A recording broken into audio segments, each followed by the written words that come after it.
If you've ever tried to reduce your child's screen time only to give up after a few days because the resistance felt overwhelming, I'm about to share something that will completely change your approach. It's called the 2-week rule, and it's based on a simple but powerful understanding of how young brains adapt to change. This rule has helped thousands of families successfully transition from screen dependency to healthy technology habits. And it works because it aligns with your child's natural neurological development rather than fighting against it. The 2-week rule is this: commit to any screen time change for exactly 14 days, no matter what happens during that time. Don't evaluate, don't adjust, don't give up, and don't question whether it's working. For 2 full weeks, you stick to your new boundaries with unwavering consistency. This isn't arbitrary. It's based on research showing that young children's brains need approximately 10 to 14 days to begin forming new neural pathways and adapting to environmental changes. Here's why most parents fail when trying to reduce screen time. They start strong on day 1, encounter resistance on day 2 or 3, and by day 5, they're questioning whether this approach is right for their child. They interpret their child's distress as evidence that they're being too harsh or that their particular child just needs more screen time than other kids. But what they don't realize is that this initial resistance is actually proof that the change is working. When you remove or reduce screens, your child's brain goes through a predictable adjustment process. Days 1 through 3 are typically the most challenging because their nervous system is still expecting the dopamine hits that screens provided. Your 4-year-old isn't having tantrums because you're being mean. Their brain is literally experiencing withdrawal from the constant stimulation it had grown accustomed to. Days 4 through 7 often bring what I call the testing phase, where children escalate their resistance because they're unconsciously checking whether these new boundaries are permanent or if they can wear you down. The magic happens in week 2. This is when your child's brain begins to remember how to find satisfaction and stimulation from non-screen activities. You'll start seeing glimpses of independent play, creative thinking, and genuine engagement with the world around them. But here's the crucial part. If you gave up during week 1, you'd never reach this transformation point. Here's your actionable insight. Before implementing the 2-week rule, create what I call a commitment contract with yourself. Write down exactly what screen time limits you're implementing, why you've chosen these specific boundaries, and most importantly, what you'll do during the difficult moments instead of giving in. For example, when my child has a meltdown about screen limits, I will stay calm, acknowledge their feelings, and offer 2 alternative activities. I will not negotiate, extend time, or make exceptions for 14 days. This contract becomes your anchor when things get challenging.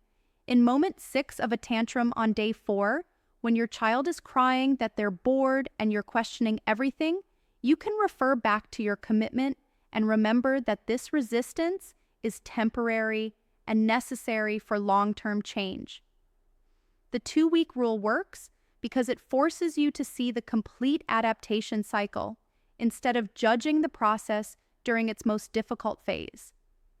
It's like deciding whether a medication is effective based only on the first few days when side effects are strongest, rather than waiting to see the full therapeutic effect. Your child's initial distress isn't a sign that you should stop. It's a sign that their brain is beginning the important work of recalibrating. During these 14 days, you'll likely notice other people trying to undermine your efforts. Well-meaning relatives might suggest you're being too strict, or friends might point out that their child uses screens without problems.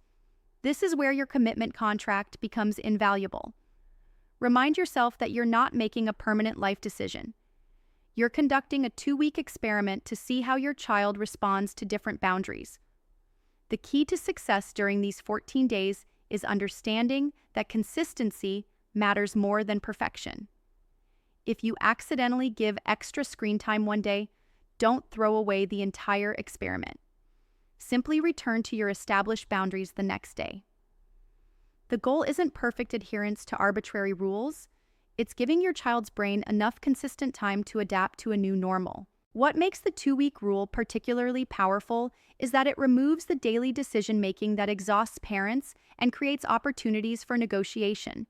Instead of constantly questioning whether today is a good day to enforce limits or whether this particular circumstance justifies an exception, you know that for 14 days, the answer is simply, we're sticking to our plan. By day 10 or 11, most parents start seeing remarkable changes. The child who seemed utterly dependent on screens begins choosing other activities. The tantrums become shorter and less intense. Family interactions improve because everyone isn't constantly negotiating about screen time. But remember, these positive changes only happen if you make it through the difficult early days. After 14 days, you can evaluate and adjust. Maybe you realize the limits were too restrictive and need slight modification. Maybe you discover they were perfect and want to continue. Maybe you decide to try a different approach entirely. The point is that you'll be making these decisions based on complete information about how your child responds to change, rather than incomplete data from a few difficult days. Some parents worry that committing to 14 days means they're trapped in an approach that isn't working. But the 2-week rule isn't about rigidity. It's about giving your child's developing brain adequate time to show you what they're capable of when they're not constantly anticipating screen access. You're not committing to a lifetime of strict screen limits. You're committing to a 14-day experiment in your child's potential. The families who successfully use the 2-week rule often tell me that the most surprising thing wasn't how their child changed, but how they changed as parents. When you stop second-guessing yourself every day, when you stop feeling guilty about every upset moment, when you commit to seeing the process through, you discover a confidence and clarity that benefits your entire family dynamic. Remember, your child's screen-dependent behaviors developed over weeks or months. It's unrealistic to expect them to disappear in 2 or 3 days. The 2-week rule honors the time your child's brain needs to genuinely adapt while preventing you from giving up just before the breakthrough happens. Click the link or check my bio to discover an ebook that can give you all the skills that you need to stop your child's screen addiction.